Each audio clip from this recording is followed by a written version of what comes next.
வணக்கம் நேயர்களே, தஞ்சாவூர் சமையல் சந்தோஷினி. வாங்க, சர்க்கரை வள்ளி கிழங்குல ஒரு ஸ்வீட் செய்யலாம் வாங்க. நான் எப்போ கிழங்கு வாங்கினாலும் இப்படி தாங்க இருக்குது. எனக்கே ஆச்சரியமாக இருக்குது பாருங்கள்.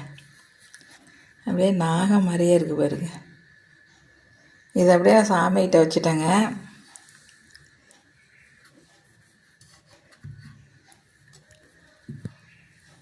கிழங்கு எடுத்துருக்கேன்னா இதை நல்லா இட்லி பானையில் வச்சு அரிஞ்சு வச்சு அவிச்சிடணுங்க. தோலை உரிச்சிட்டு இப்போ மசிச்சு வச்சுக்கலாம் வாங்க. இப்போ நம்ம இந்த கிழங்கு நல்லா அழிய வேக வச்சிடக்கூடாது. முக்கால் பதம் வந்தோடனே நம்ம எடுத்துடணும், இல்லாட்டி ரொம்ப கொலன்னு போயிடும். இதுதான் கரெக்டான பதம். அந்த பாருங்கள் எப்படி இருக்குன்னு. இதில் இப்போ நம்ம தேங்காய் போட்டுக்கலாம்.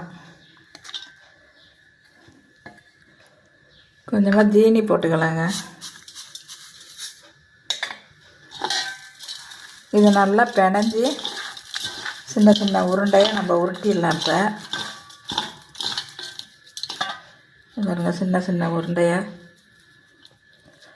அப்படியே கலந்து நல்லா சின்ன சின்ன உருண்டையாக உருட்டி வச்சிடலாம். இப்போ மைதா எடுத்துருக்கேன், அதில் உப்பு போட்டிருக்கேன், ஜீனி 2 ஸ்பூன் போட்டு இதை கரைச்சி வச்சுருக்கேங்க. அதையும் இதை நம்ம ஊற்றிக்கலாம்.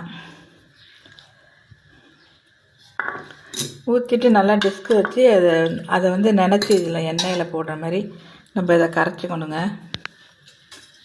நம்ம கரைச்சிக்கலாம்.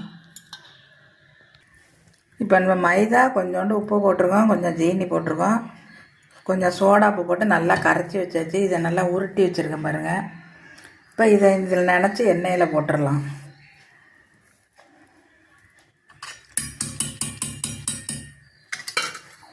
அடுப்பை ஆன் பண்ணி ஆயில் ஊற்றிருக்கேங்க.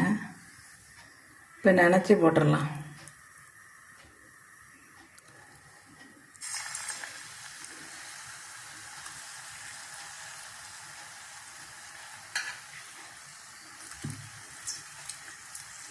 சூப்பராக இருக்குங்க, டேஸ்டியாக இருக்கும். நீங்கள் செஞ்சு பாருங்கள்.